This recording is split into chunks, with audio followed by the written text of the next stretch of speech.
Hey guys, what's up? And welcome back to another episode of T4C Culture TV. I'm your host Hotshot, and today we have a very special guest with me. We're going to be reviewing the weekend games from Friday to Sunday, and there were a lot of surprises. Basically, we did not expect the final game to go the way we did, especially as United fans. And I can see my guest already smiling. But without further ado, please welcome my guest at this time, the man, the myth, the legend, Ashwin. Hi, Ashwin. How are you? Hi Akash, how are you? I'm good. I'm not good. I had a very bad night yesterday, and we'll come to that. Right, I definitely. think you had a bad night too. Yeah, the last couple of weeks have been bad. I mean, yeah, even though the Chelsea game was a draw, it just felt like we were just not doing anything for 180 minutes. I mean, even Yeah, we did have the Leipzig match in between where we did score five. I yeah. think Nagelsmann just walked into our hands for that match. But in the Premier League, we are nowhere near where we should be right now. Today we're going to be taking a look at, as mentioned earlier, the weekend recap. There are still two games left. We'll give our predictions for those games instead of giving our reviews. Overall, how did you feel, you know, about this weekend's games? Well, the one thing that I would say is I think we are reverting back to the mean because these first six game weeks have been crazy, like absolutely Unreal. unpredictable, one I after can't the believe other. it. So this game week kind of showed a semblance of what the previous years have been like. I mean, agreed. The Southampton and Aston Villa match did go for 4-3, and that was crazy. Yeah, That was a crazy last 20 minutes. But yeah. apart from that, I think everyone else is all the other matches and all the other teams. I mean, the score lines at least are deviating back to the mean. So that's the one major take back I've taken from this week. Coming to the first game, which was Wolves versus Crystal Palace. Wolves lined up with their usual 3-4-3. But Nuno really pulled one over all the all the Wolves supporters. I mean, at least fantasy wise, like we've used to Says starting on the left wing, and now Yeah, that Marsal is back, I mean, we were wondering if either Says would drop back to centre back and Kilman would go back on the bench and yeah. Marsal would start, or there was this doubt, and then Nouri pops up, this 19-year-old I old kid. Wolves this season has been a nightmare for fantasy assets. Earlier it was just like a set and forget lineup. You can name the lineup out of the in your sleep. Right. Uh, yeah, you'll know like Diego Jota, Jimenez, Traore, Doherty, at that Yeah, midfield we and the know defense. Bolly, Johnny, Cody. We Yeah, know who are set. I mean, even now after Smedo's come, he's consolidated the right side, right spot, right sided wing spot yeah, by himself. It's the left side that's like I mean, Masalo's injured. He's the one who started it, and then Saitz was deployed there, and he's been doing relatively well, but he's not all and out left wing back. yeah. And now the position that he was playing, Kilman seems to have consolidated that position. And I had no idea where Nouri came from, and he seems to have done brilliantly well on the left side. He was going for, he got the first goal, his debut goal at Yeah, 19. I have to admit, there the cross field play between Smedo and Nouri was quite good. Smedo got acres of space on the right side on in the first half. I mean, he does not directly contribute in goals or assists yet. I do feel yeah. that he will get into he will start. I mean, it's been a few games that he has. So once he does start providing the assists or the goals, then you would be able to see how good he really is. But right now, it's not that noticeable. But he's just bombing down that right side. Yeah, not only in Semedo, I think his link up with Pedro Neto was also good in the previous game. Right. The They same were thing. immediate, yeah. Pedro Neto and Semedo were immediately like switching the play, which they stretched the opposition. They stretched Crystal Palace immensely, and that created a lot of space for not only Ait Nori but also Daniel Podence. He was my man of the match for that game. He was so good. He was cutting inside. He used his like small center of gravity to like cut in and like drift in and out of players, and he scored the second goal. It was a well-deserved goal, and I think he should have gotten the assist, which was a really bad thing for my fantasy team because I had him. Sako cleared it off and it fell into the path of Nuri, and Nuri slotted it in for goal. But it should have gone to Podence, and I'm very pissed off with that. But at least he got a goal. It was a well-deserved goal, It was a and great finish, actually. I mean, to be able yeah, to control it, to get it right into the corner. I mean, at that angle from all from the defenders that were ahead of him, that was actually quite a good goal. Wolves did start off quite slowly initially. I mean, Crystal Palace did try to take the game to them. Wolves thought, okay, fine, let's sit back. But somewhere into the first half, I think they decided, no, this is not how we're going to go through, and they took control of the game. And after that, there's no looking back. Zaha was just all he could do is get a yellow card. his mind is not in Palace. I feel he's very pissed off. He did not get his move, to a big club for the first time. I think Hodgson just changed things up. He went with a 4-3-3. Batshuayi playing as a central striker with Zaha and Townsend. Uh, Batshuayi actually had a good finish. Zaha or someone else, I think, whipped in a cross, and Batshuayi poked it Hmm. home only for it to be offside. Yeah, They had good chances, Crystal Palace, but it was a defensive masterclass from Wolves. You can't complain. yeah. Uh, And towards the end, Luka Milivojevic got a red card. Hmm. That's a real blow for Wolves. Sorry, for Crystal Palace. Without their midfield general in the upcoming games. And yeah, this result pulls Wolves up at third in the Premier League table. What do you think about that? Well, considering that half of the Portuguese talent from Portugal is in Wolves, I'm not exactly surprised. I rate Nuno very highly. I really think he's a great tactician. If ever he were to come to United, I think he would do a great job. He's not. He knows his stuff. He knows how to approach even the post match interviews. He knows the tactics. I mean, there was a time when we were finding it hard to beat Wolves. Like there were the four, five continuous matches where we were finding it really hard to beat Wolves, and we thought it was like a jinx. After which, like, yeah, we finally broke it. But Yeah, yeah, I think he's doing amazing. He's brought them top seven in the last two to 3 years. I mean, yeah, he's achieving over and above what he's supposed to, and yeah, Wolves are great this year. yeah. And what do you think of Palace? They struggled a lot against us. They turned up like peak Real Madrid in under Jose and battered us. Had a brilliant counter-attacking performance, but But against well, the here's other the teams, they just struggled. Yeah, tell me. here's the thing. I don't know if them winning 3-0 was down to them being that good or us being that bad. Yeah, Crystal, I Crystal Palace 100% have agree that been it was. Crystal Palace have been great defensively this year, but the Yeah, thing you have to notice is they just shut up shop and they have this backline that just goes all the way back to their keepers. So you try to attack them directly from the middle or right through that, they're not going to be able to do anything. But Wolves, if you yeah, notice, they had the crosswing play which opened up people on the other end rather yeah, than go directly for it. yeah. So Crystal Palace had no answer to that. And well, if United had probably tried something like that, we might have been able to do something. But with our current form, that's the reason they won 3-0. I don't see Crystal Palace winning 3-0 against anybody else. And they had a couple of penalties, so that result currently leaves Palace in 13th, 2 places above us, Manchester United. So Yeah, it'll be a well, win if for you if them. if you have to count the number of teams that are above us, that's basically everybody we know. Now, the second game, which came on Saturday, was Sheffield United versus Manchester City. This game, it was a routine, a professional performance from City. Cancelo and De Bruyne were shifting towards their Sheffield's right hand side and were overloading that area and were whipping in crosses. And another thing that I really want to talk about is Ferran Torres. Pep Guardiola came out and said that he is planning to use Ferran Torres like a striker. He performed really well. He made like really good runs into the box, connecting to every cross that was made for him. Only thing is, he should have gotten more goals. He just needs to add the goal element to his game. Yeah, He just kept making runs throughout the match. Whoever the centre backs for Sheffield were, yeah, I'm yeah. sure they had help. John Egan had a nightmare. Yeah, Basham as well. I mean, Sterling on that right hand side, he just kept getting through. It for more. He seemed like he was Messi. He was dribbling like Messi, just getting through right into the box. A couple of occasions, the ball ricocheted off Basham right into Ramsdale's hands. Like Yeah, any 2 inches onto that side, I'm pretty sure he would have the ball would have, It, would have gone for a goal. They do need the yeah, finishing.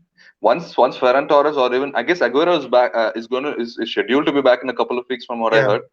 Once they have that, like they have shut up shop now. They have improved in defense as well. If you see, they were leaking goals, and yeah, now with exactly. that back four, Ruben Diaz, Aymeric Laporte, Joao Cancelo, and Kyle Walker, they do go. They have a three-man defense when they go forward, with Kyle Walker Yeah.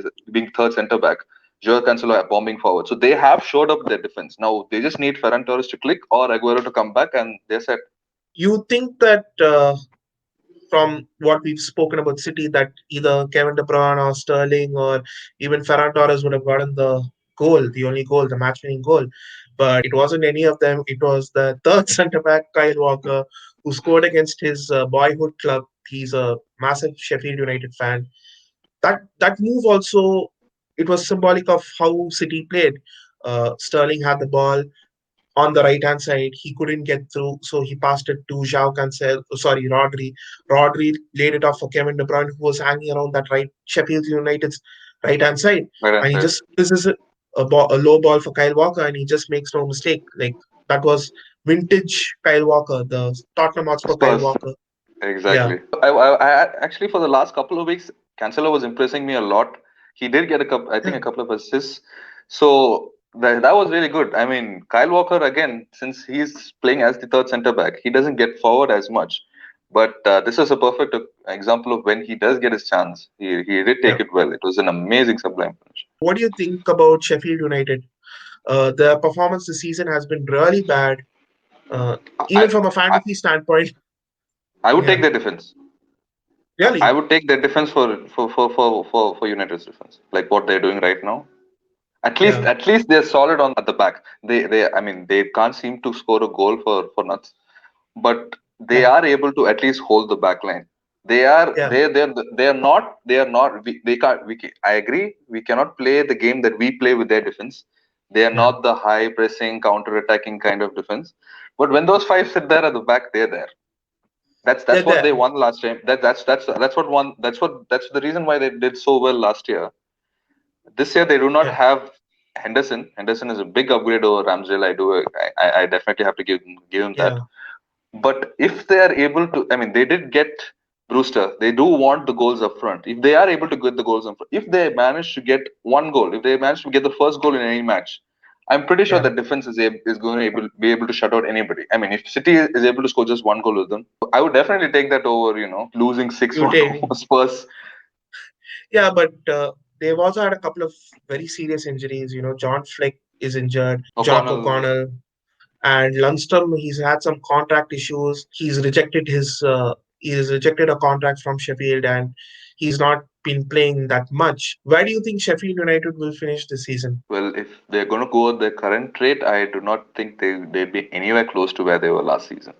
They have to do something to turn it around. I mean, I don't know if they just need. I mean, agreed. The entire season last year was just defenders. It was just the inverse. I mean, I think they should have had the defenders play forwards basically. It was just the defenders scoring goals, and now when you have them injured, you have the fact that they're not able to defend that well. They're not able to attack that well either.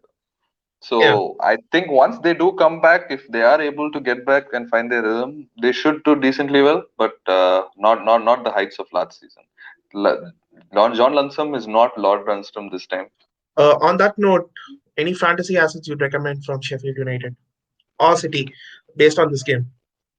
Ryan Brewster, purely because of the fact that he can be a third bench fodder and you can put your money elsewhere. Yeah, he's a regular starter from the looks of it. Yep, I think he's And gotten. I think he's along with the injuries to Muset and their other strikers.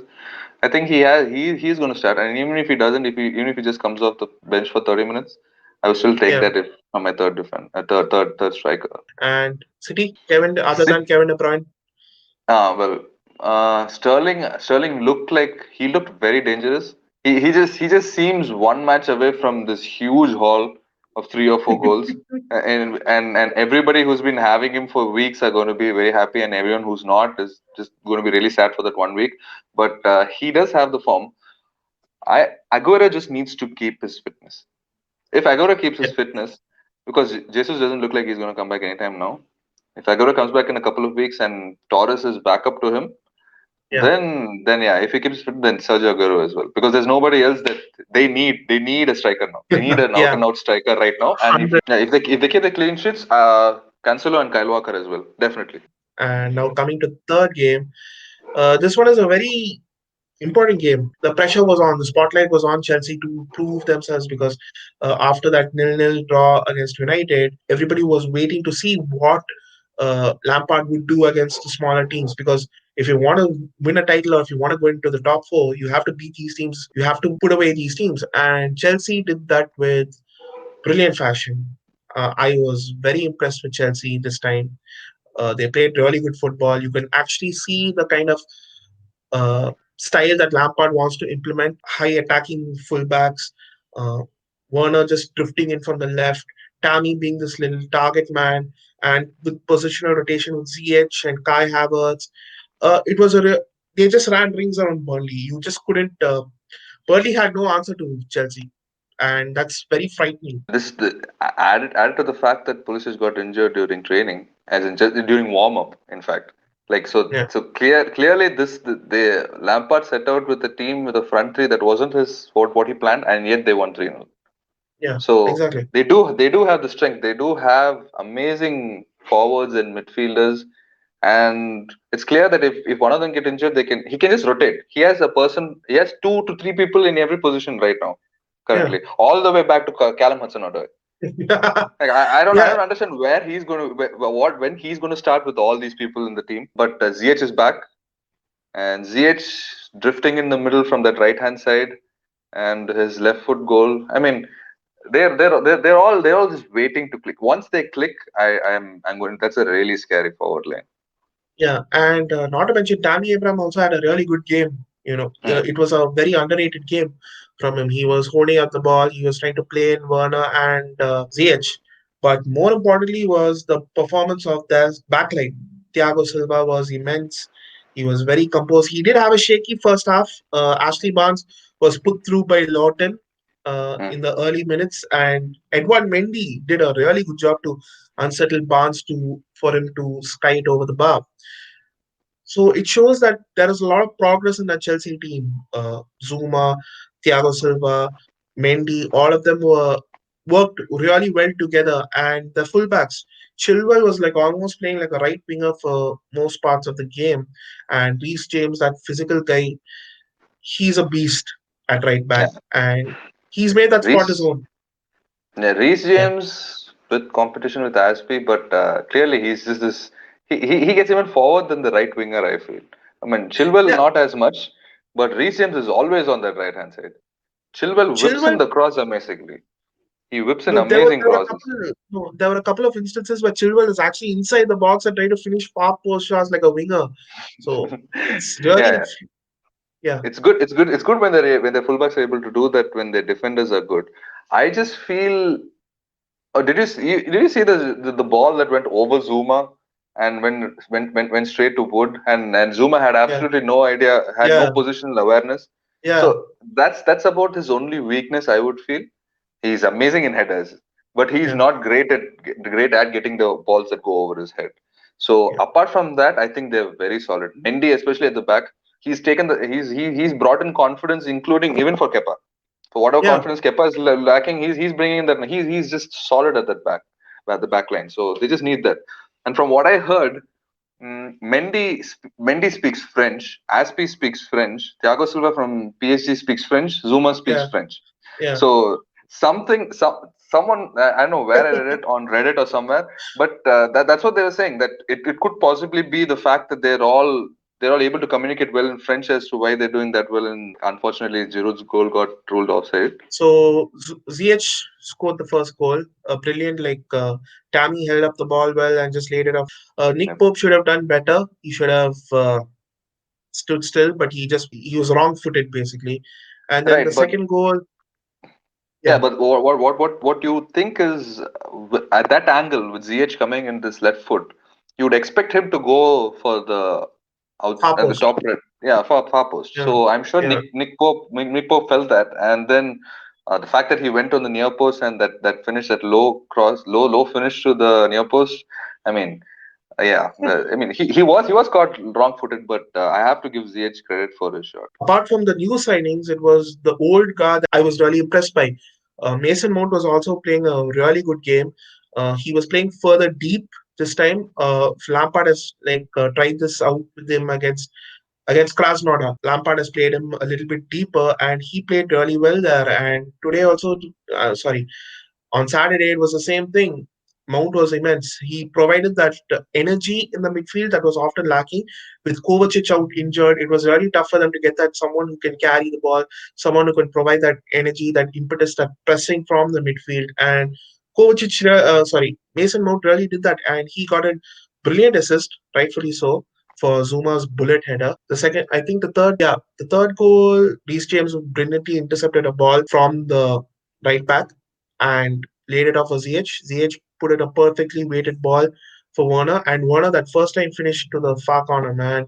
He's such a lethal finisher. It's just frightening. He just needs Like space. He you give him a exactly. bit of space and he's going to score the goal. His problem is not the fact that he's not able to score. His problem is not that he's not getting the space that he needs. If he gets the Yeah. space and he's able to get run at the line and go past the defenders, there's no stopping. And he got his space on the left hand side for his last goal. And ZH with his perfectly weighted pass, that's what they were lacking. Him coming into the Yeah. central positions, like what Pulisic is going to be doing, he's going to be doing it from the right. That's quite scary. Would you recommend picking up Timo Werner immediately before his price raises? His price is gonna raise, definitely. No, I'm staying away from Timo Werner. Not when you have ZH at 8 right now, 8 million. I think he did go up in price.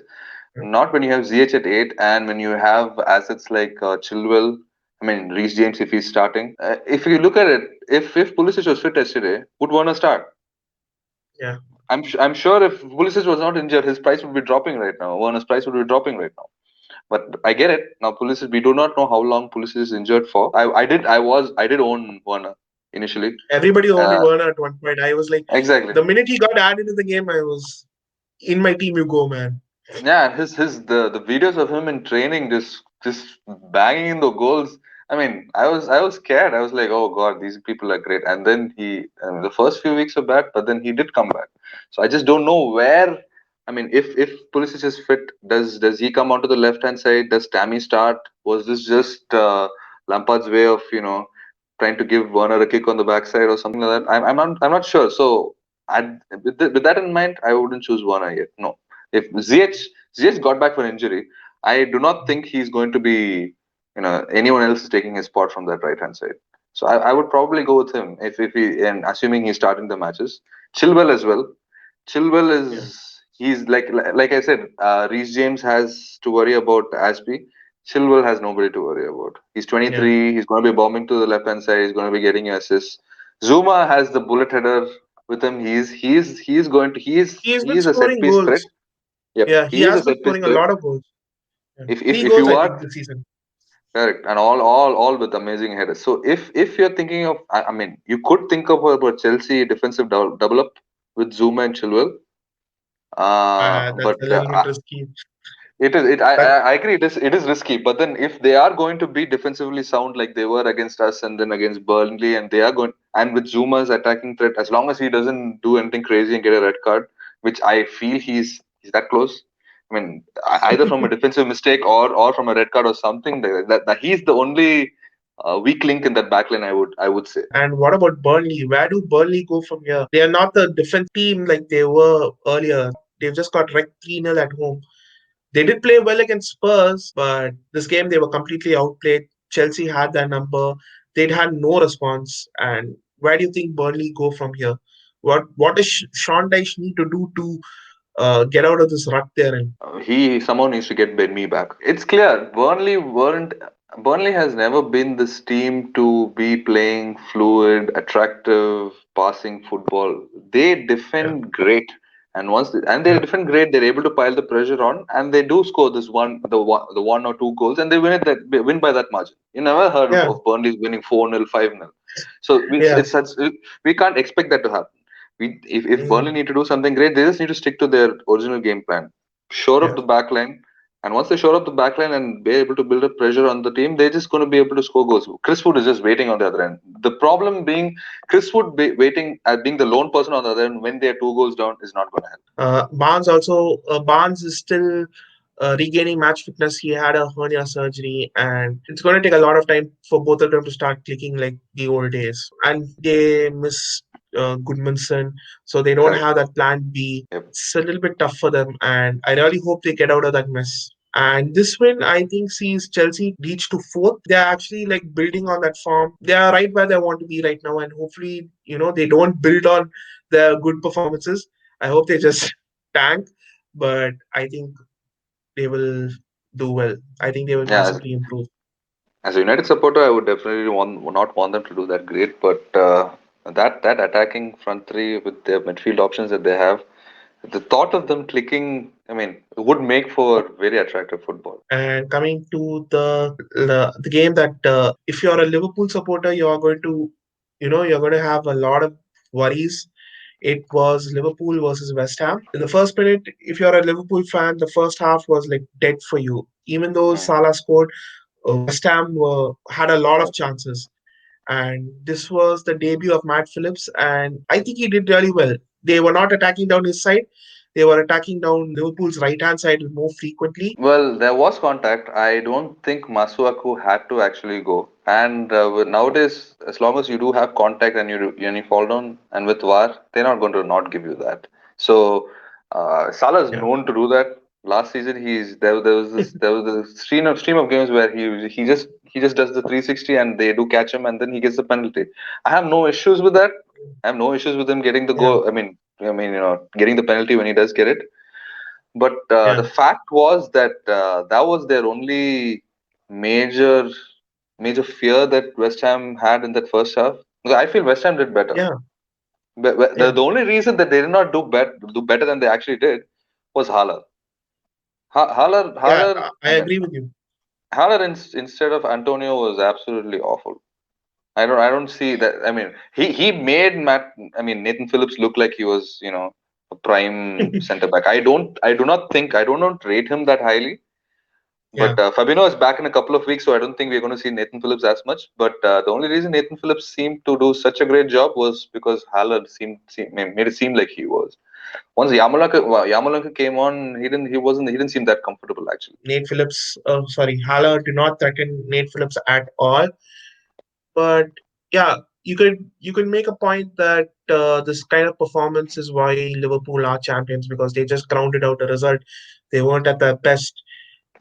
Their players weren't clicking, and dropping Firmino. There are now calls that Firmino has to be dropped because once Klopp made his changes, once Klopp brought on Shaqiri and the match winner Jota. Diogo Jota, what a ball that was from Shaqiri! First of all, that was splendid. It's Shakiri is this kind managed of to quality? Yeah, yeah, it's this kind of quality that we crave as United supporters. But the changes did work. Shakiri yeah, did manage to get the add the creativity in midfield that's been missing since Thiago is injured, and yeah. they have the defensive injuries as well as the midfield injuries. So that was a great pass. Mane being offside, but Jota just going past with the ball and then with the finish. So that was when they actually started, seeming like putting West Ham in trouble. But till then, Fornals getting ahead, like Fornals yeah, could have had a at hat trick. correct at 1-1. At 1-1, it seemed anybody's game. Yeah, That's not what you would like the Liverpool games that they have played when they were at 1-1. It didn't seem that scary. But yesterday at 1-1, it was quite scary. but credit to Nat Phillips, like you said, he had a brilliant debut. But it takes a lot of work to, no matter what level you're in, to have a good game on your debut is something Yep. special. And yeah, kudos to him. But what do you say? Do you think that Diogo Jota should replace Firmino in the lineup? Well, with the performance that he's putting, I think he should be given a chance actually. I think he Yeah, should be given a chance for to lead the lineup with Salah and Mane on either side. And if he's able, I do feel he's a bit more fluid between the lines than Firmino. I don't know. Yeah, Well, I agreed. He doesn't play a full match. He just plays half of an. I mean, maybe 30 minutes or some or so. We don't know how yeah, he would be starting the match. How whether yeah, he would provide the same intensity that Firmino does, and whether he would be well. The reason Mane and Salah do that well is because Firmino is that selfless. yeah.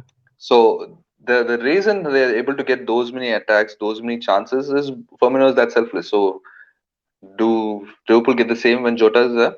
Or do they not need it? Would Jota score the goals? So we have to, till we are able to see Jota starting a match, we wouldn't know how exactly it would impact Liverpool's the way they approach the game. West Ham, on the other hand, it bodes well for them. They had a really good result against Spurs. They had a really good result against Wolves, and if they put their chances, they would have been like David Moyes is actually putting some consistency in that team. Earlier, they would have just won against his team and gone on a four match like a losing run. Credit to David Moyes, he's brought in some consistency in the team, and I really think they're going to finish higher than mid-table this season. I don't think they got a chance for Europa League spots, but yeah. Well, What do you think? Yeah, sorry, continue. no, considering the fact that they had such difficult fixtures for the first 7 game weeks, Yeah, that's what they I seem say. they seem to be having a good run of fixtures now. So if they're Yeah, able to do this with the tougher opponents, can't wait to see how they're going to be with well, you see with I guess teams who finish around the same level as them in the table. I don't want to see minnows, but yeah, you know what I mean. Not the big yeah, six. yeah, not the big six. And what do you think about Hala? Is he a good option in fantasy? No, no, I don't. Any Not West no. Ham assets? West Ham assets, Suchek would have been a great choice. The thing is, at 4.9 million, with the Yeah, with the fixtures that he has had, I wouldn't mind keeping him as a fifth midfielder at 4.9. yeah, I mean, with the fixtures that are coming, I think he has one assist in 7 game weeks, like till now. yeah. That's all his contribution is. Okay, So in the next in the upcoming game weeks, if his fixtures are good, I would expect that to pick up. But as a yeah, fifth midfielder for 4.9, probably yes. But apart from that, defense, Sofal, Vladimir Sofal, I rate oh, him quite highly. At 4.5, the two. I rate him higher than Masuaku, who's also okay. 4.5, who plays at the left wing and who Higher than tripped higher Salah. than Cresswell. Well, Cresswell, at the price point that he is, there is an extra half a mil, point 0.6 mil in Yeah, Cresswell. He does offer attacking threat, but Sufal is just amazing. If you see the average position of Sufal in the game, okay, he plays as the third winger on right up there. Like okay, not okay. anywhere in the line. He's Mm, further up than Masuak or anybody. So with yeah. that level of attacking potential, he's got his assists as well. I would go with Sufal, 4.5 Oh, million. The fixtures are getting easier. I would expect them to be keeping clean sheets or try to get their defensive assets who could get assists, which is why mm, I'm focusing on Sufal. 4.9 for Suchek as a fifth midfielder. If Antonio was there, get him. yeah. If he's coming back, definitely. West Ham's next fixtures are West Ham United. Sorry, Fulham at home, Sheffield United away, Villa at home, and United at home, and Leeds at home. A couple of three really good fixtures, a chance for them to get a clean sheet. The other two, I don't know. It remains to be seen. Yeah, the So, two fixtures that you're saying are Leeds and Aston Villa, I'm assuming, not Manchester United, okay, because okay. I got it. I got it. It's well, away from home, so I think we'll be fine. And what do you think about Liverpool? Liverpool back where they belong at the top of the table. Do you think Jota is a good punt? it depends. Do you have Foden? If you have Foden in your team and you're willing to risk the fact that Foden might not start every match, if you as a replacement for that, yeah, I would take Jota. But the thing is, I don't exactly go for. I mean, I try to stick with people who are at least going to be confirmed starters. Yeah, And Foden, we have the issue of pep rotation. Jota will we know that he's if he's going to start, he's going to start. If he's going to come off the bench, it's not going to be as erratic as Foden if he comes on for a minute or something, or 5 minutes or 10 minutes or something like that. yeah. So I need them to be starting. That is basically it. The big debate everybody's been doing, or the latest trend everybody's been observing, is dropping TA and Robbo.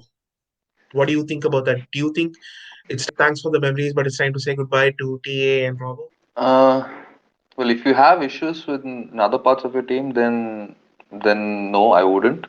But after the City match, Liverpool do have a good run of fixtures, at least for 3 or 4 games. I'm not sure, but Yeah. I would hold on for those games.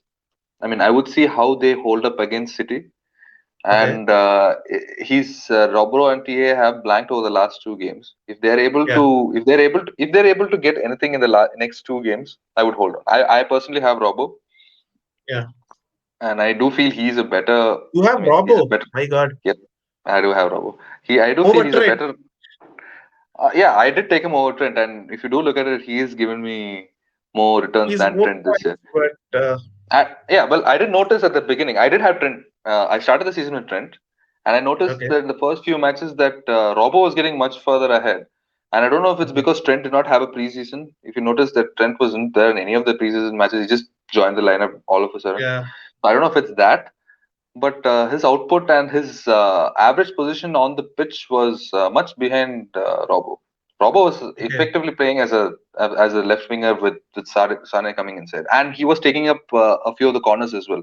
So that's Oh, okay. assist potential as well for Robbo. Yeah. So that helped once I did get Robbo in, but then he's been blanking for a couple of weeks. I don't know if it's the effect of Van Dijk, and I mean Fabinho And comes no back in a clean couple of weeks. sheets. Correct. So the clean sheet position is low, and that is not why I'm looking for. But the issue is when you do not have solid center backs, you don't go forward for your attacking potential as well. You tend to stay back, so you don't Yeah. get the clean sheet. You don't get your attacking potential. That's when the issues are going to come. I'm going to hope that Fabinho comes back and their center back. I mean, the two center backs are able to form a partnership so that Robo and TA can go forward.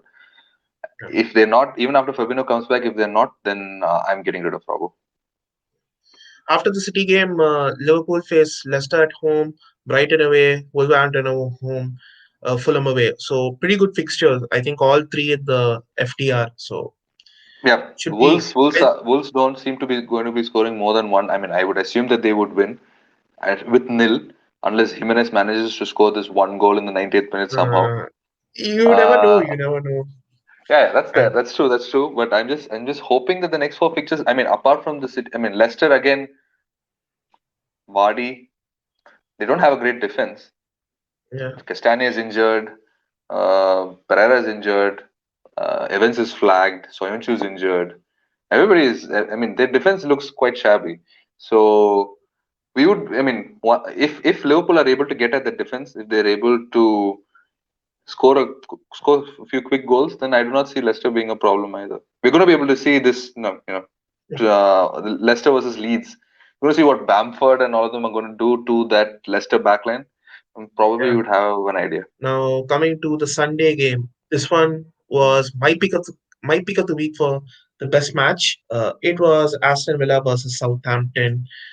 Coming into this game, I thought like it was going to be a really good game, but I never thought that it would be such a entertaining game.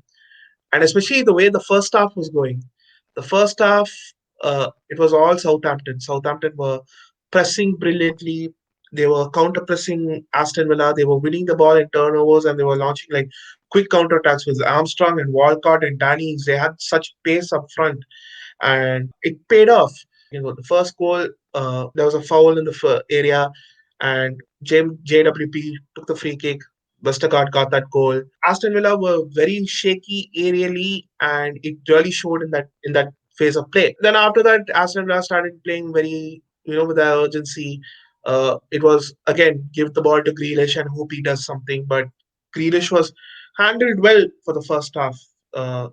Southampton had a plan for Grealish, and they also had a plan for Barkley. Bertrand Traore, who started, was completely anonymous. I don't know why they started him, and Yeah, he got injured uh, midway through as well, right? yeah, I he think. got injured midway through, and Trezeguet came on, which I think, in my opinion, that's what changed the game for Villa. Villa were attacking better, but two set pieces that changed the game completely, and both in the same area, and both taken by the same keeper, sorry, player.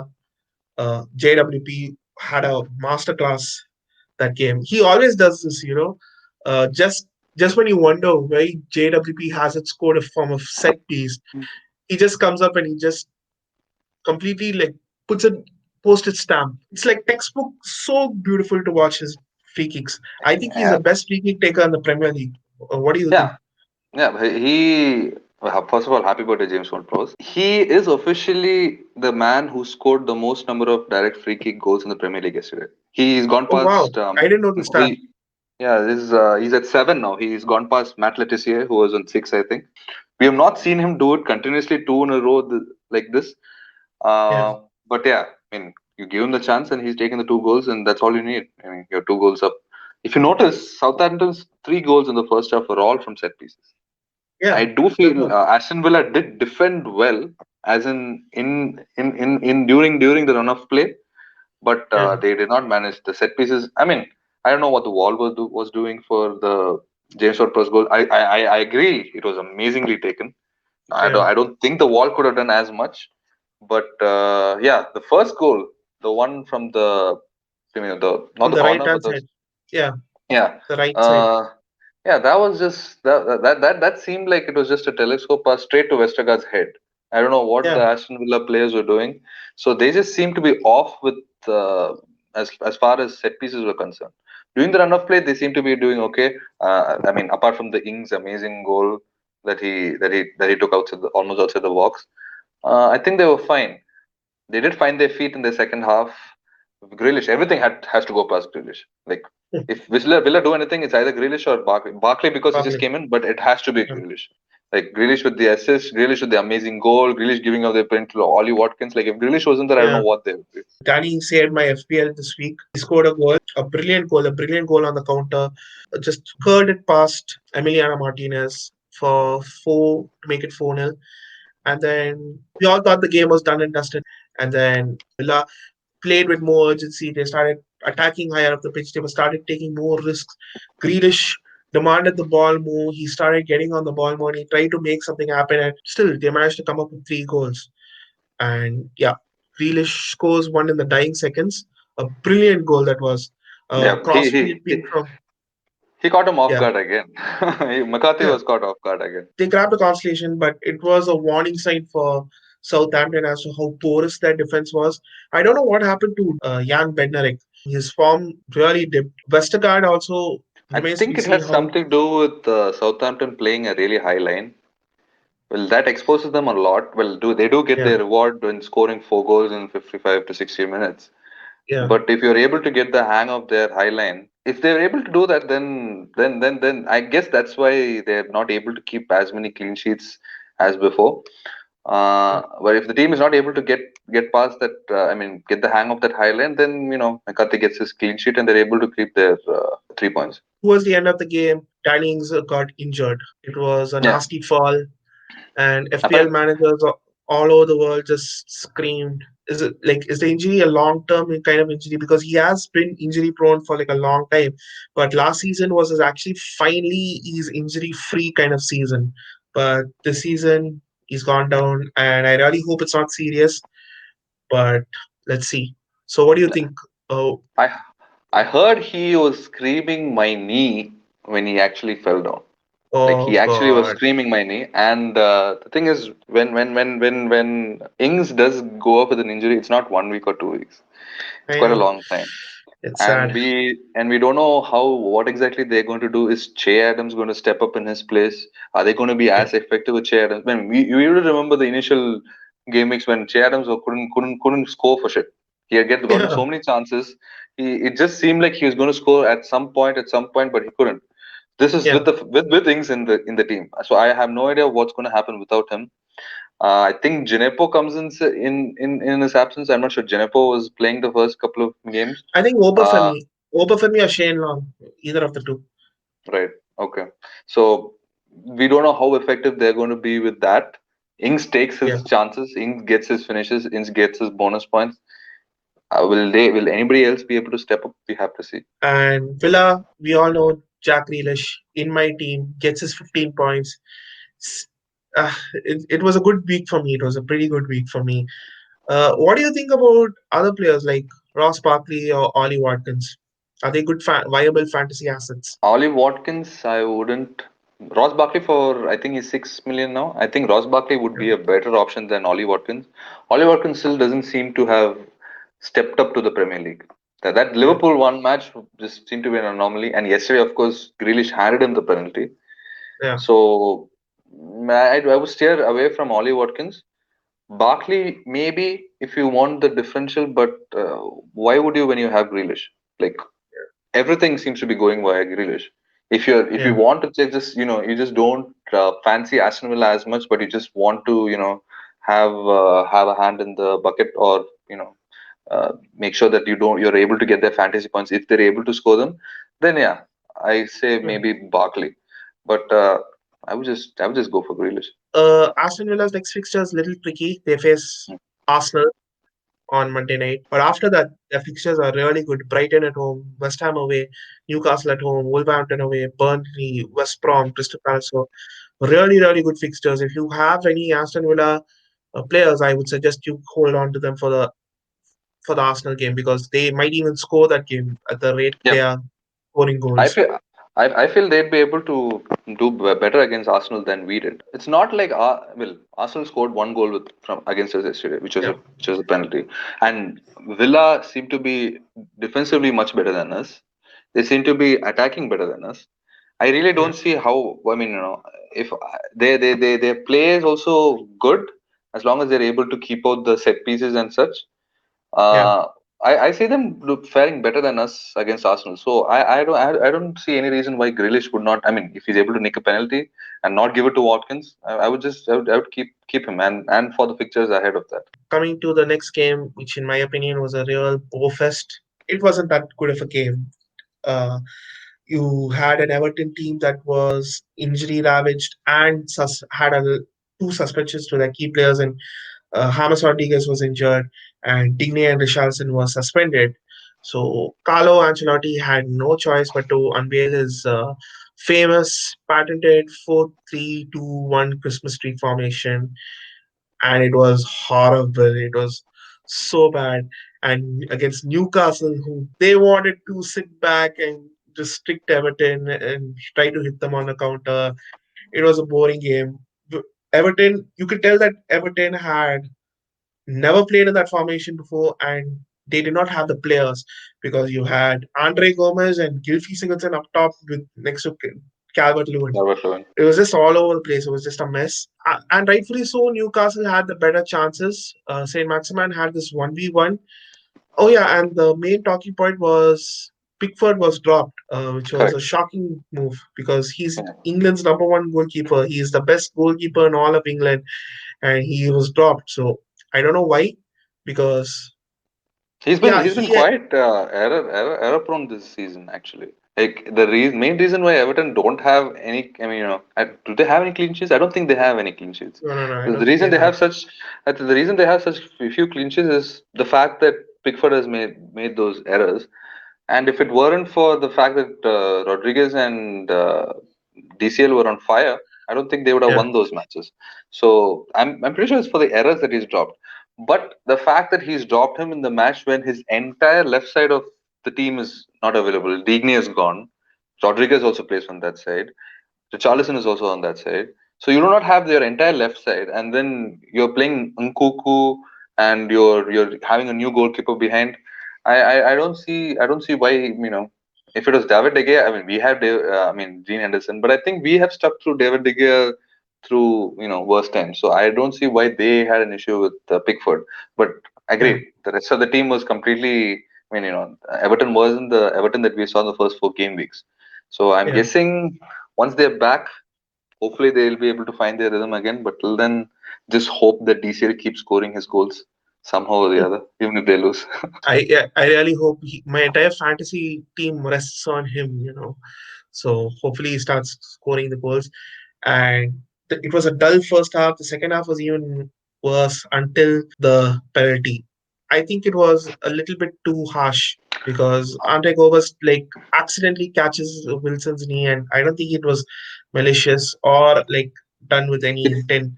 it wasn't malicious, but did he get the ball? He He he was just going for went. Yeah, he just went for it and caught his leg instead.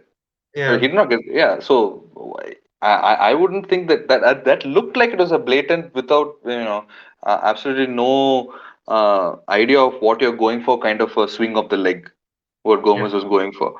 Well, in the during the run of play, I guess you do, there are slight changes in position where suddenly you end up having you make contact with another leg. But I yeah, guess that's what Wilson is, will also be looking for. That's what all the strikers, everyone is looking for right now, considering that this yeah. is like penalty season. So I would give that I would definitely give that a penalty for sure. Then the game was already done. Everton were chasing the game. Then Steve Bruce brings on Ryan Fraser and that Bournemouth Yeah, link up of correct. Fraser and And Callum Wilson. come It's a reunion, and that was a brilliant goal. I mean, Yeah, well, actually, the thing what I noticed was that cross. It wasn't a cross by Fraser. It actually deflected off Mina and lob just looped over straight to Wilson. yeah, So I don't know what would have happened if he hadn't deflected it. It was clearly cut across on the ground. So yeah, it's great that they linked up, but I'm not exactly sure if that was intentional. So right. Fraser and Callum Wilson. Fraser is a good is a definitely good acquisition. Like if he manages to keep fit, just bombing through the left side. Well, yesterday they didn't manage to click, and if Newcastle can go ahead with Callum Wilson being the focal center point, I mean, they should be able to get some good points. They had nicely taking over Wilson with his goals. Yeah, in a very poor team, Wilson is the shining light. Mhm. Out of no service, that's the best thing about Wilson. Out of no service, he's actually creating something and he's creating goal scoring chances. So hats off to Callum Wilson. And then my guy Dominic Calvert-Lewin scores stoppage time. Set up a tense finish, but I think the game was already won. And I'm just happy Calvert-Lewin gets his goal. So no That's complaints seven. there. That is 6 out of 7, isn't it? He's blanked Yeah, in one in the last game. That's he's that's yeah. He's on fire. he's yeah he's on fire and he's a Let's just must-have. hope he can. Yeah, he's a must-have right now. But let's just hope that Everton are somehow able to find his head so that he Yeah, can score the goal. I mean, with the fact that there are so many absentees, I think Richarlison should yeah, be back. Rodriguez is just rested for this week. He should be back next week as well. Digne is also he's serving a suspension, so he's not a long-term loss. yeah, Um, I mean, we'll see probably in a couple of weeks. Probably maybe Ancelotti can bring them back to where they were the first 4 game weeks when it looked like they're yeah. going to just sweep through everybody. To clarify, he is blanked only in the Southampton game, That's where the last. Southampton won 2-0. Yeah, that was the last game. He is blanked only in that game, and everything else he scored against Spurs.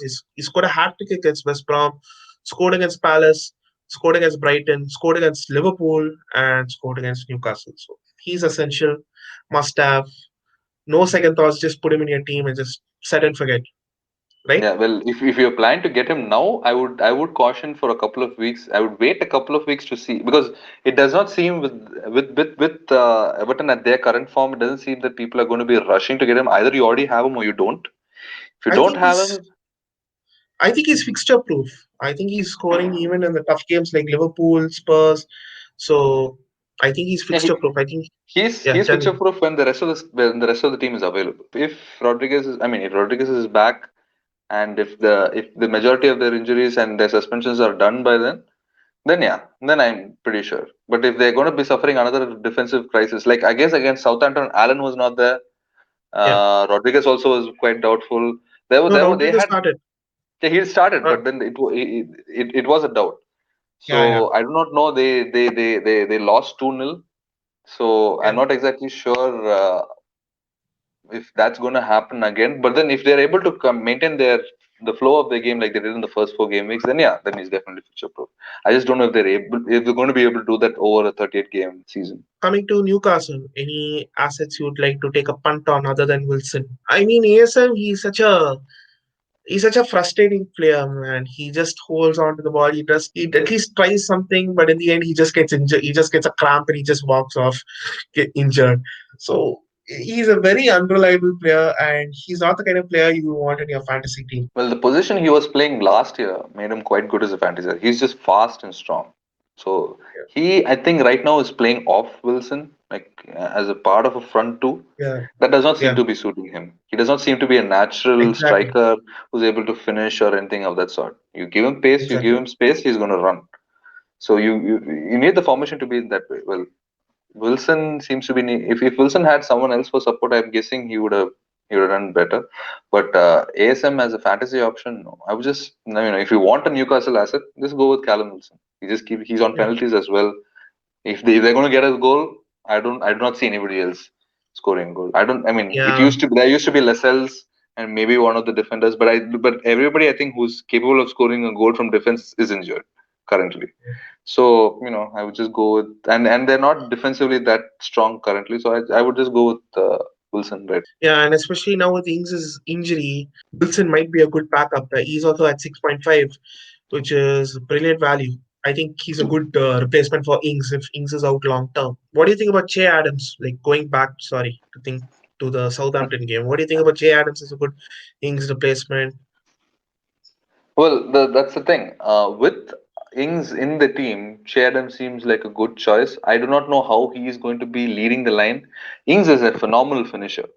So whatever Yeah, goals that Ings has gotten is because of amazing finishes. Che Adams does not seem to be that good a finisher. So if he's going to be yeah. getting Ings' chances, I don't think he's going to be putting them at the back of his net. They're going to have to do something different in the way they play, or they're just going to have to approach the game the way Che Adams likes it for him to be their central striker. Right, right, right. Now it's time for the big one. I won't start you off, and I'm giving you full permission to go ahead, take us through this game. I think he got the tactics wrong. I really think Ole got the tactics wrong. As in, I mean, he went with the diamond in midfield, and Arsenal just knew what it is that they're supposed to expect of us.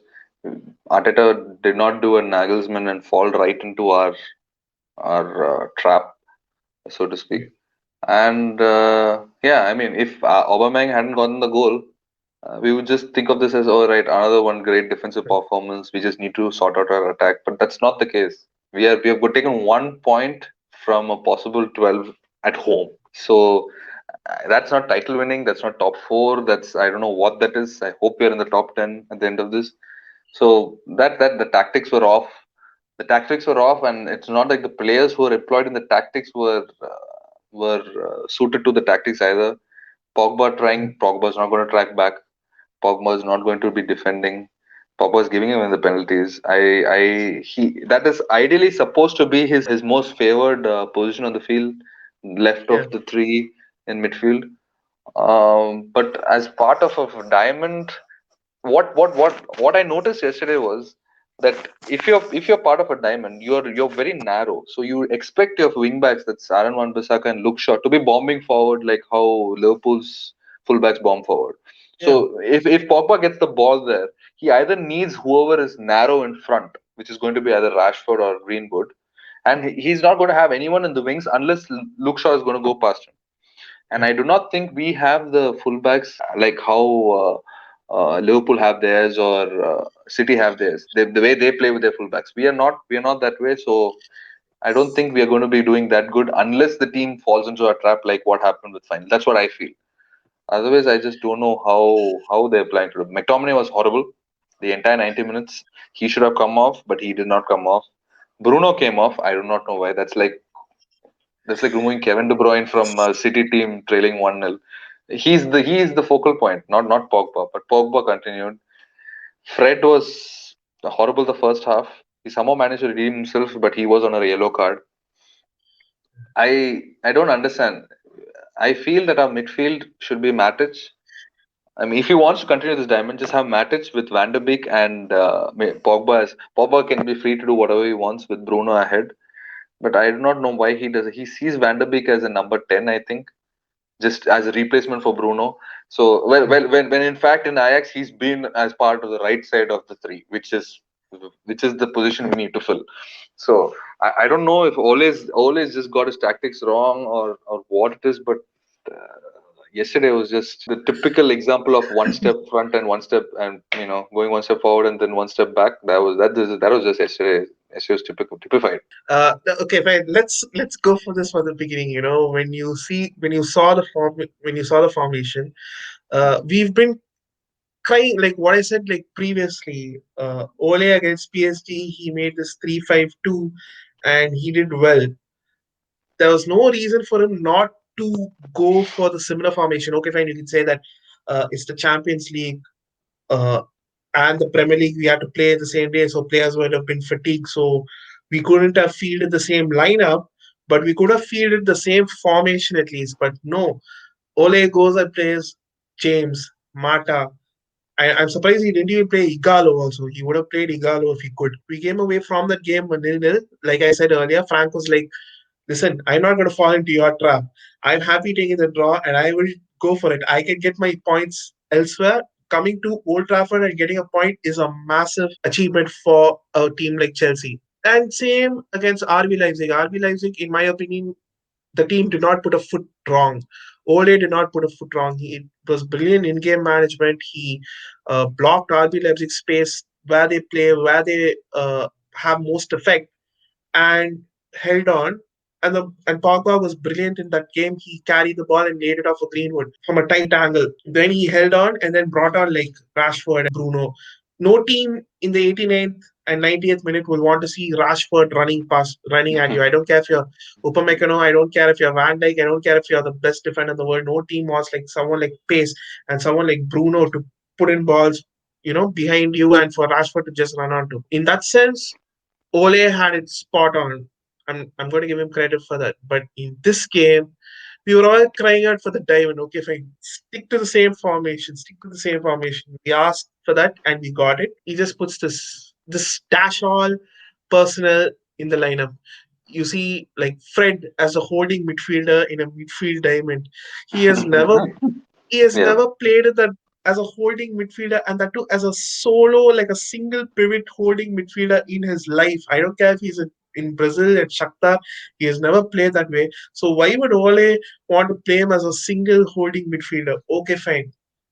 You could have played Scott McTominay. Where's Scott McTominay playing? He's playing as the right-sided center midfielder. Yeah. What idea did Ole have to play Scott McTominay as a right-sided centre mid, and then you're playing Paul Pogba, who's a right-sided CM. He normally plays as a right-sided CM on the left. And then you're playing Bruno. Okay, fine. Bruno Fernandes should have been playing as a number 8, but no, he plays him as a 10. Shift. He's played the same formation. Personally, I wanted the diamond formation for this game and I got it, but be careful what you wish for. I just got the wrong lineup.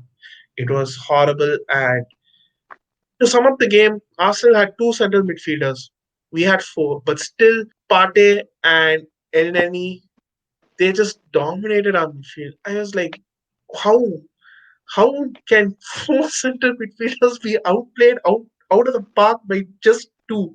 I thought it was going to be a massacre. I honestly, when I saw the lineup, I was like, okay, fine, maybe the Premier League graphics guys got it wrong. Maybe it's Scott McTominay on the center mid and Paul Pogba on the right and Fred at the left and whatnot.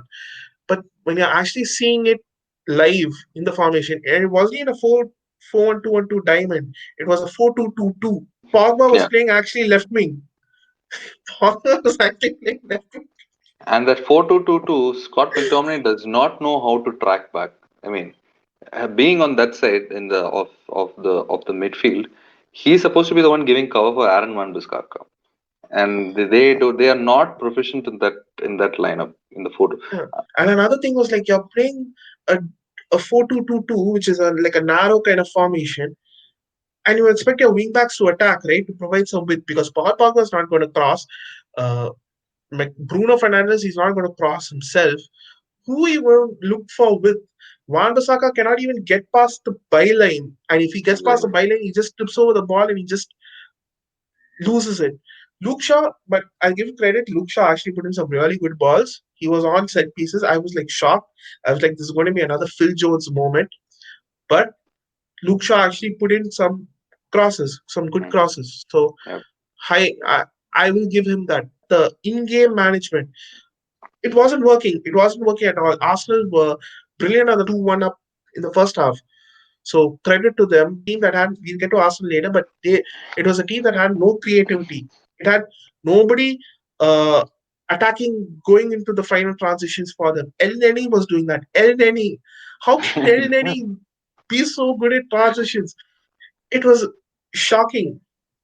And then Ole couldn't see it. I don't know why all of us were seeing it, but Ole could not see it himself.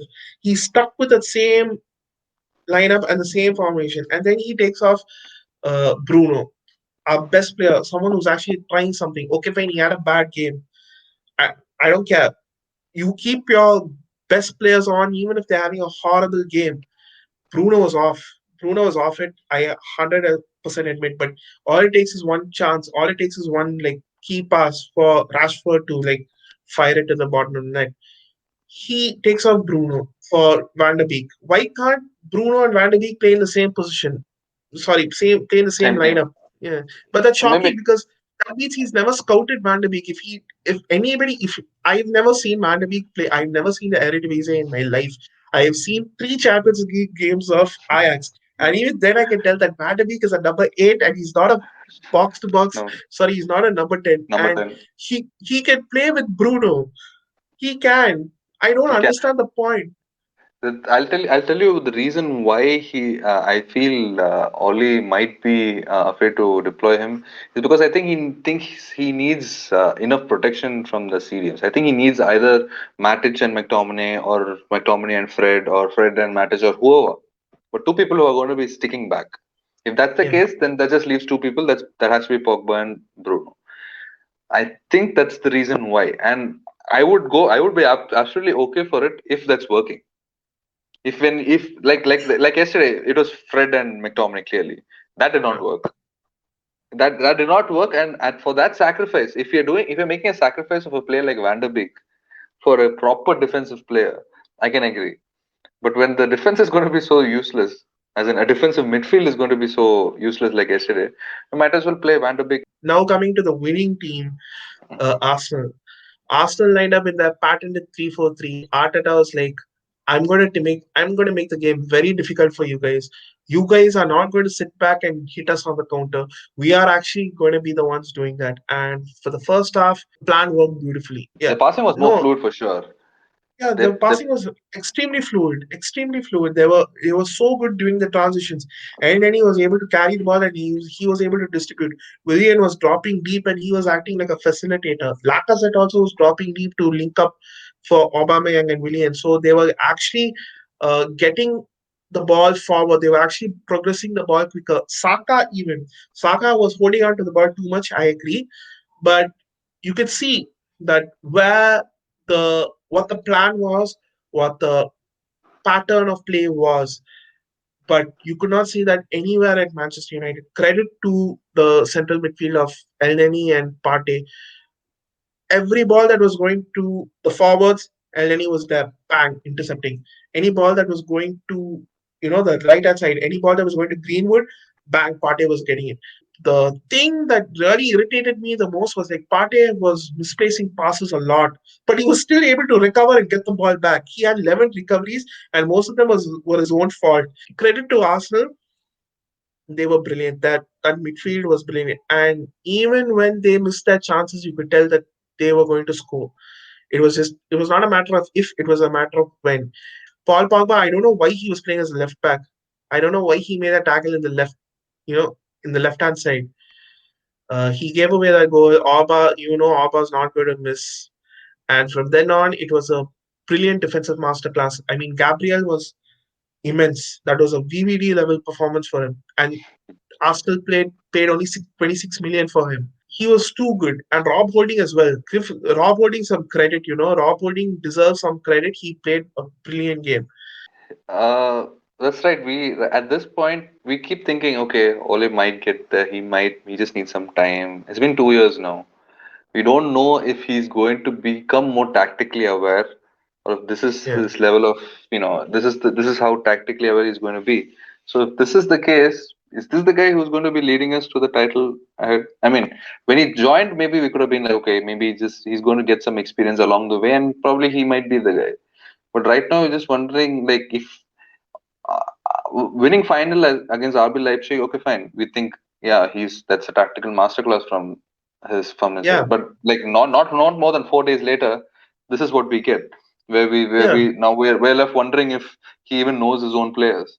So that's not what you think. What you have to expect. I mean, what do you think? You can expect from your coach. You just need some sort of stability. yeah, You don't. If a team is going to falter, at least you have to blame the players for it, not yeah. pure, not because the coach got the tactics absolutely wrong. And credit to the defense, Maguire. He has been a fridge for most of the season. But this last couple of games, he and Lindelof have actually been really good. I'm not going to lie. Yep. He was, they were brilliant. If it wasn't for the penalty, it would have been a good performance for them. But everywhere else, man, just apart from De Gea, Maguire, and Lindelof, the front, everybody else was just horrible. It was appalling, Well, seriously, they have gotten a great spine with Gabriel and Party. Arsenal have got a 100%. great spine in their team, which has given them some stability. So if they're Yeah. able to build up on this, they like a Vieira, Patrick Vieira, Replacement, style yeah. Party with Gabriel being I don't know, Sol Tony Campbell, Adams. I don't know, Sol Sol Campbell. Campbell. Yeah, Sol Campbell would be a better option. Yeah, like they have that stability now, and they're another team that's building up on their defense. So we have Arsenal building up on the defense, we have City building up on the defense, we have Chelsea building up on the defense. It's a bad time to be a United fan right now. No Arsenal fans, you go and ask any Arsenal fan, I will 100% guarantee you that none of them thought that they will win. None of them. They would have said, like, they were out with their chest, they would have been like, yeah, yeah, we're going to win another. But deep down inside, they would have said, no way. And United fans were the complete opposite. We were also hella confident. We were very confident because of the performances. And you never expect, and it's the moments when you least expect this United team, when Ole's job is safe. Ole, that win against PSG and RB Leipzig has sorted out Ole's contract for the next 10 years. He's not going to go anywhere. So his job is safe. He does something like this, some stupid thing. We'll go and win against Everton when it's a nothing game, nothing matters. And then, when you least expect it, we'll lose 3, 4 games. And then it's a vicious cycle. And then when his job is on the line, he will turn into like peak Sir Alex Ferguson and get us into the top four. There doesn't seem to be consistency. That's the issue. We Yeah, don't know if we don't know if that is down to Ole being not that tactically aware, because yeah, I agreed he did well against PSG, against RB Leipzig. He did get the wins, and he managed to shut out Chelsea. But you build on yeah. that, and you use the tactics, and you use it in a positive way so that you can carry that on, not just completely slump. And that's what I feel. I don't know if Ole is the right guy. I'm not saying Ole out. I'm just saying we have to probably think that if he's the manager who's gonna be leading us to titles right now. With Ole, I admit I'm Ole out. I was Ole out. But when you look at it in a practical, like, see, I will always be biased. I will always look at things through, like, haha, I told you so classes. But even when you try to look at it from an unbiased view, he's not ruined the club. He is not progressed the club. He is just, it's still the same. Like you said, 2 steps forward, 2 steps back. You don't know whether if he's bad or if he's good. He's just inconsistently consistent. Consistently inconsistent. I think that's the word. He's just consistently inconsistent, so you never know. He will turn up with master classes against PSG and he will lose 3-0 to Watford. Where is where is the consistency? It- We don't know. See, that's what I said. So he might be out of his. It's not like he's tactically unaware. He does know his yeah, tactics, but then he is out of his depth in some matches. So we don't. We need someone. Okay, Poch, Mauricio Pochettino used to be. I mean, they accused him of not of having the same issues, but with him, it's just the big matches, like the finals yeah, or the semifinals or something like that. I'm fine with that. yeah, If we can reach us in finals and semifinals and yeah, we get a second place, well and good. I'm pretty sure yeah, we have the team that we would probably not bottle it up like that at that point. yeah, I mean, the yeah. Spurs probably did, but I think but at least we have to reach that point. We are not with the manager who can take us to that point. Poch was yeah, incredibly consistent. Like bringing, I mean, you doing what he did with that Tottenham team and yeah, doing that well for so many years. I mean, we need someone. I mean, I'm not saying Poch. We need someone who is at least consistent with his own tactics. You don't think that yeah, the same tactics are going to win final in the European competition one week, and then the next week you're just losing at home. yeah. That's not Exactly. acceptable.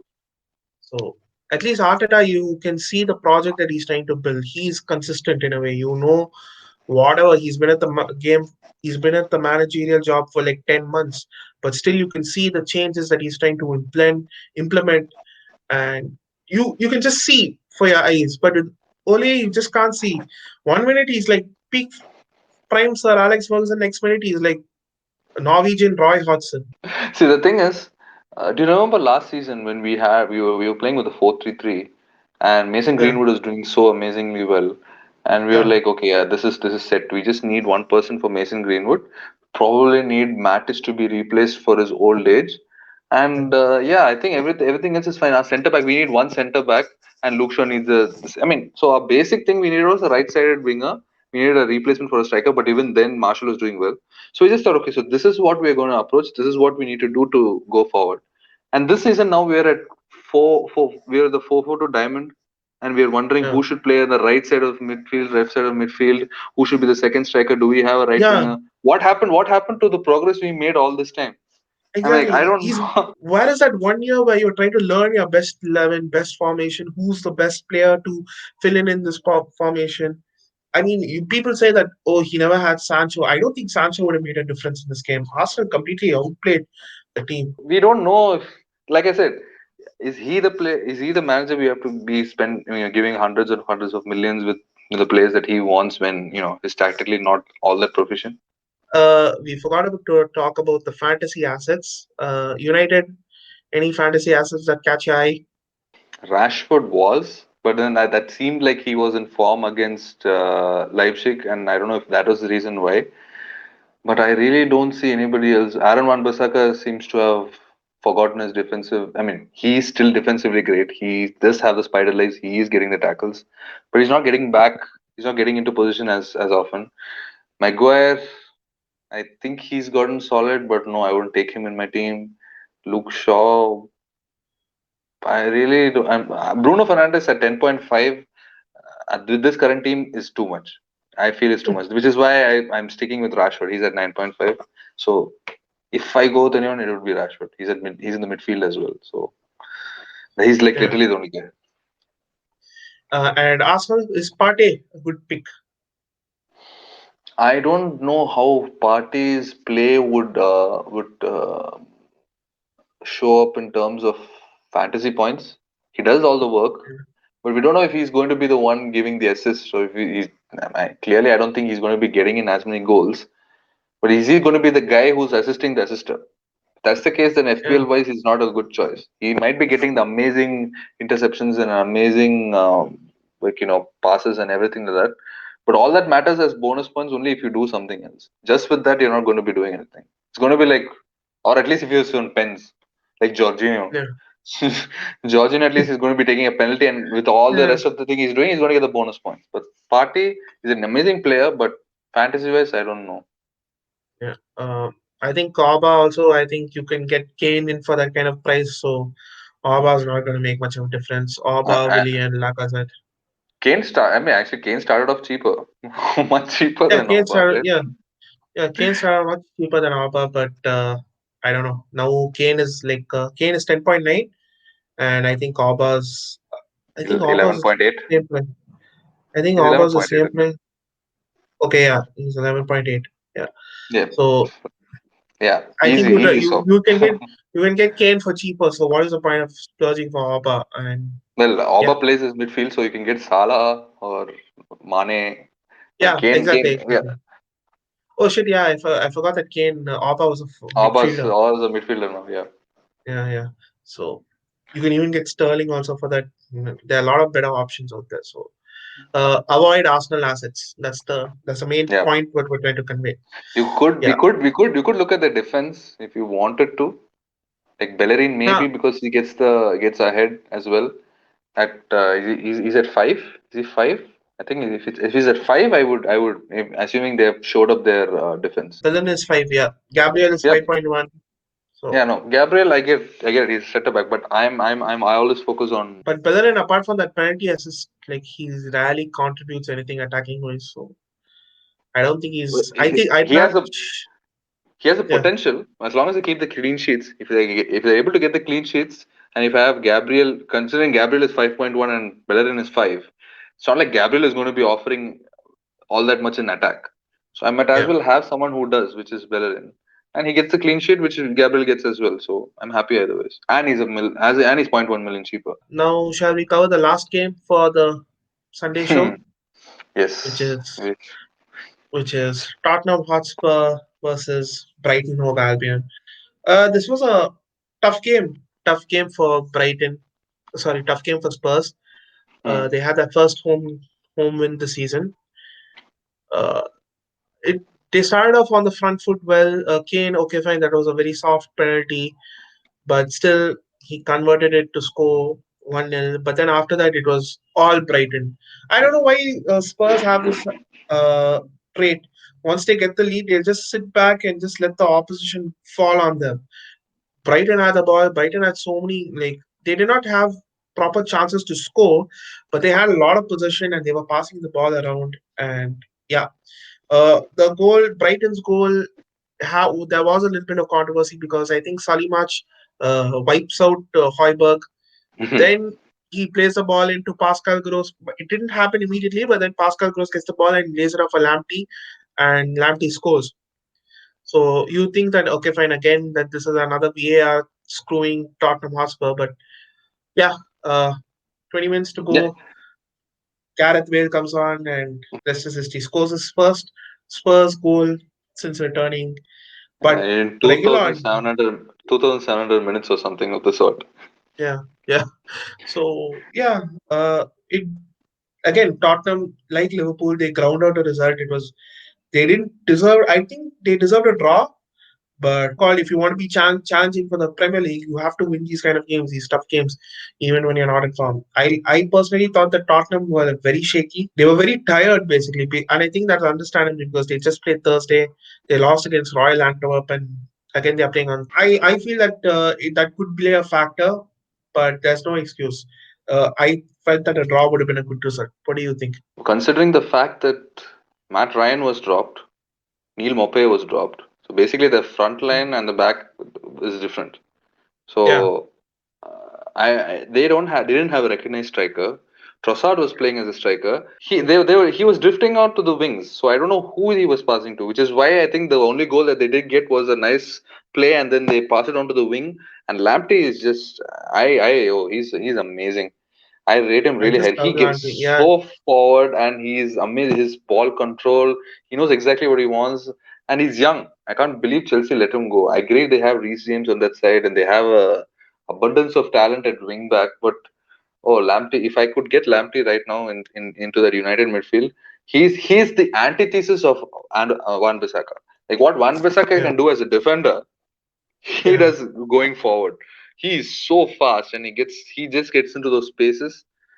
Lamptey, Yeah, and the sad part is I had him on my bench. seriously.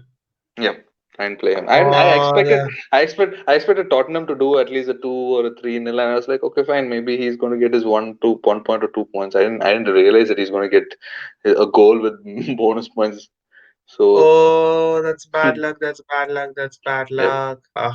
I pity you. I pity you. Anyways, uh, what do you think about Spurs' chances for the title this season? I think they're pretty good. Like now that they have Bale as well, if he's able to gel in with the team, Lamela seems to be contributing more as well yesterday.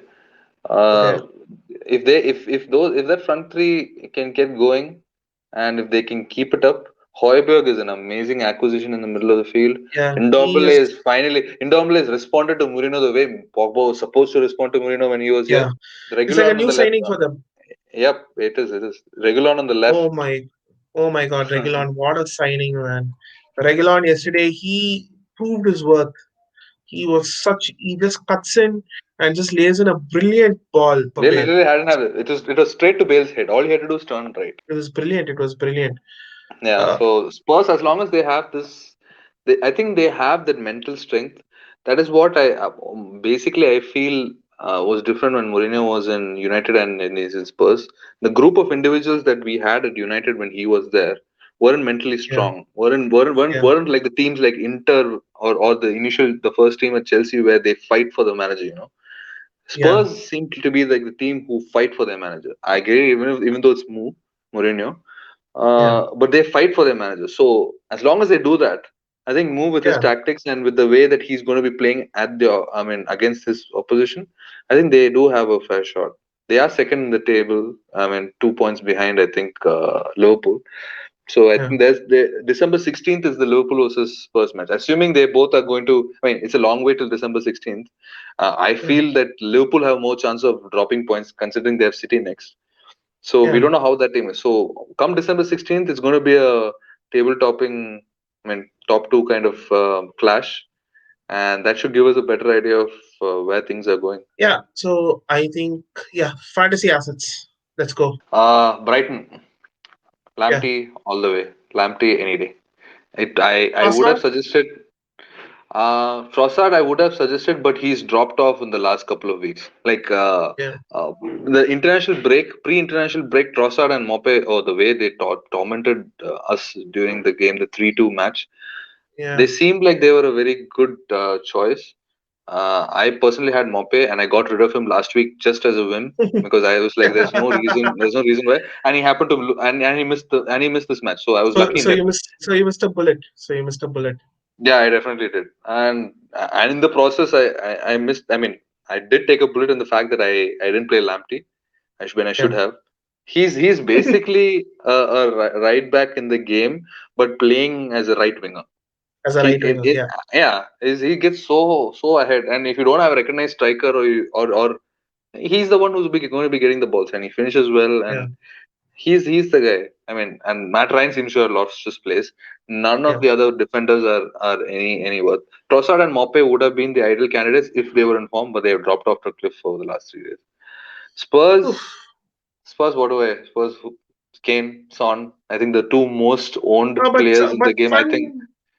Sun wasn't up to it yesterday. Oh, I will afford him the occasional blank game.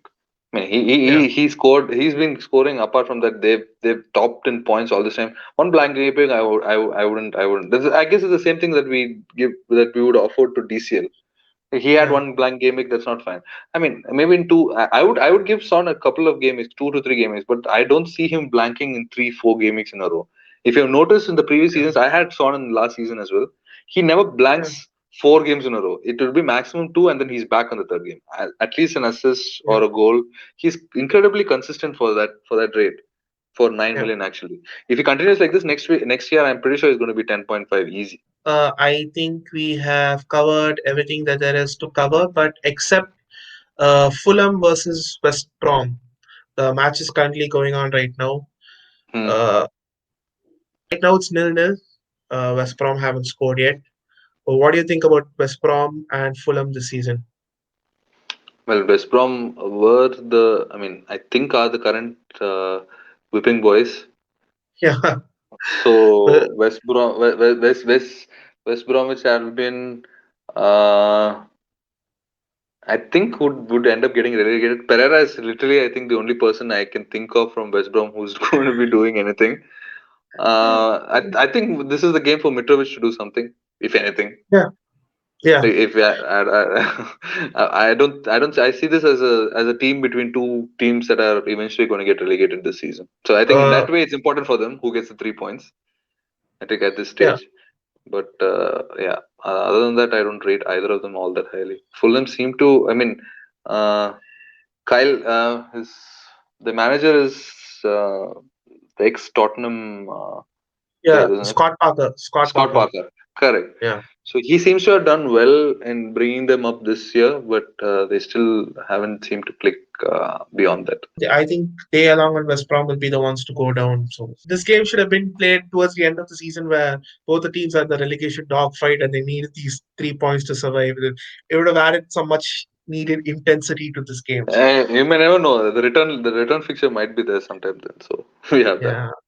Yeah, but it won't have that same like flavor right now. There is another fixture that will be played today at later time, which is Leeds versus Leicester City. This is a firecracker of a game.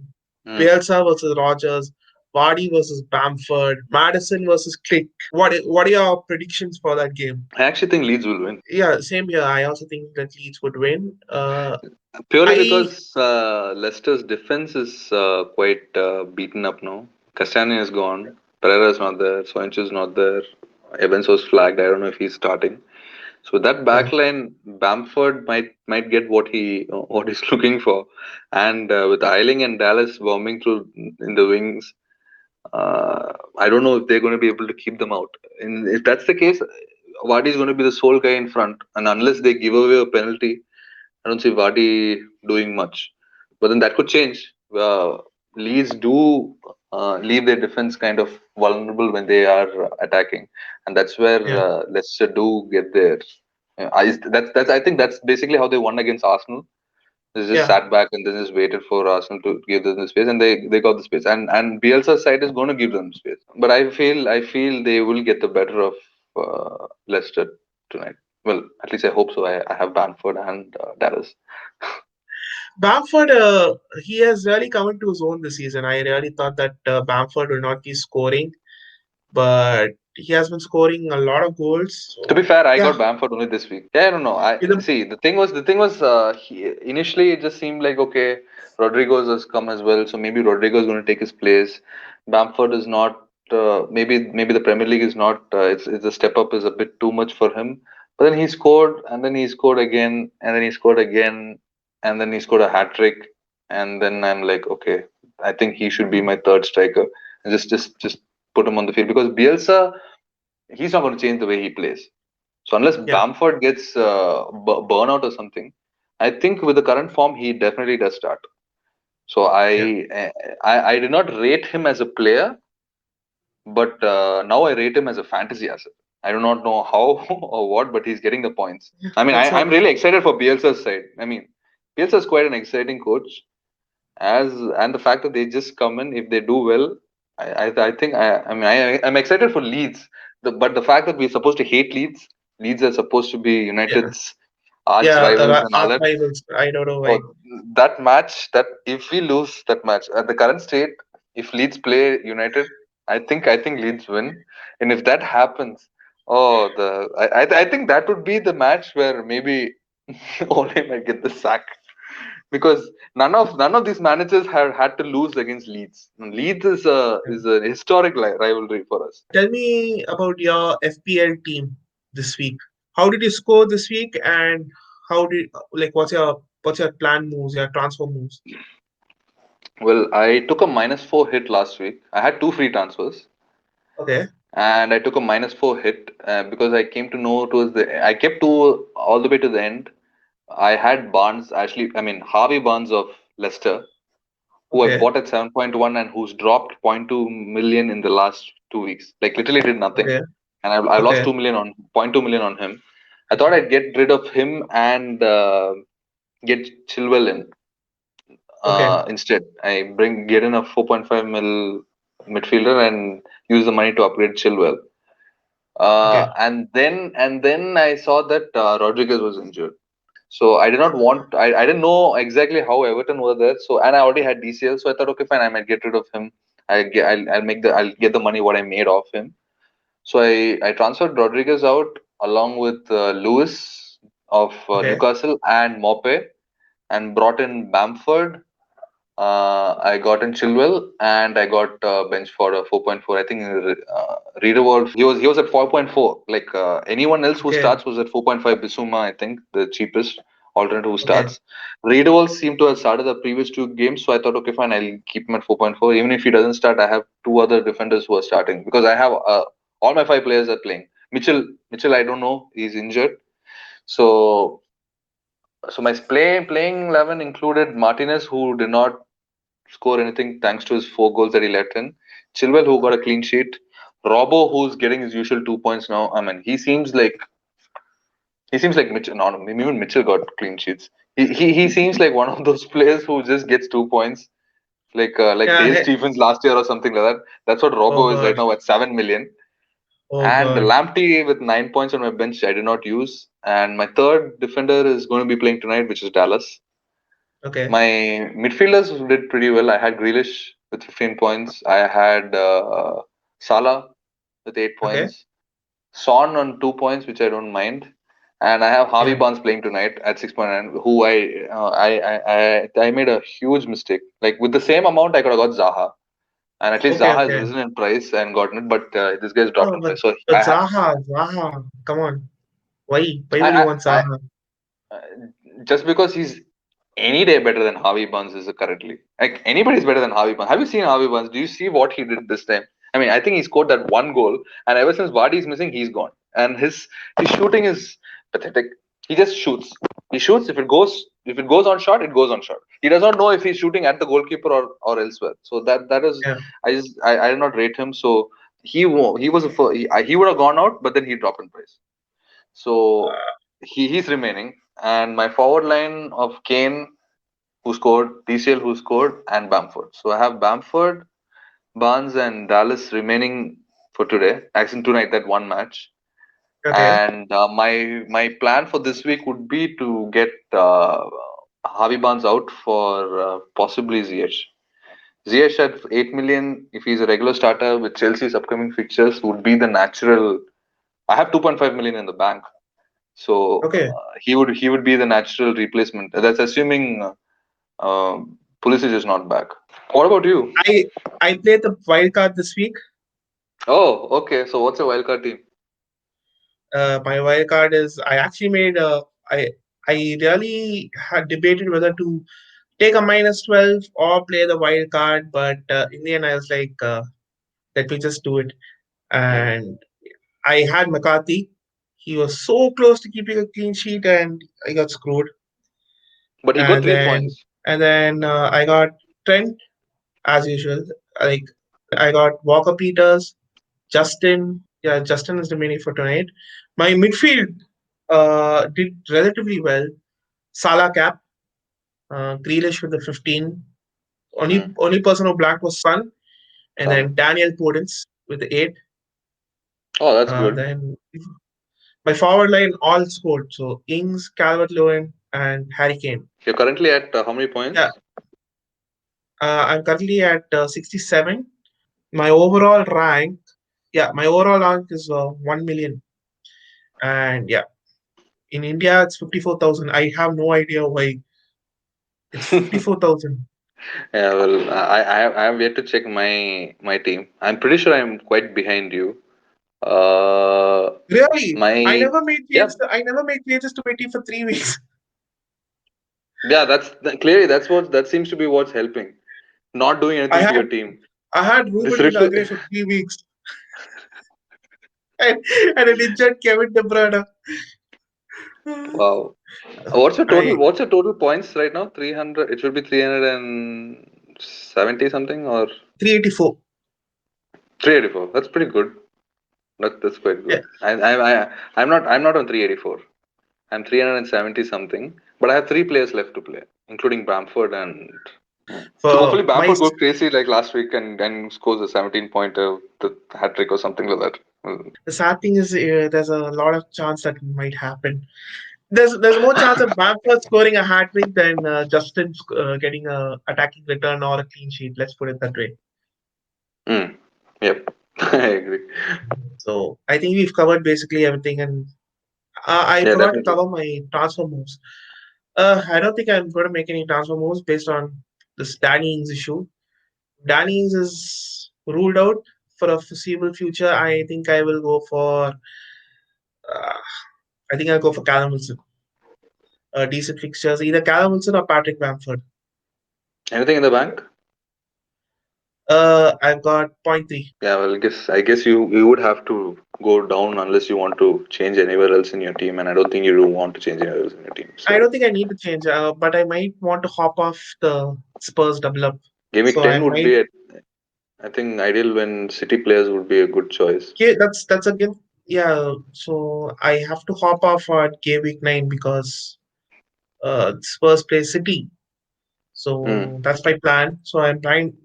Danny's just completely ruined my entire plan. My plan was to roll the transfer for this week, and so I have two free transfers, so I can take out Son and bring in Kevin De Bruyne.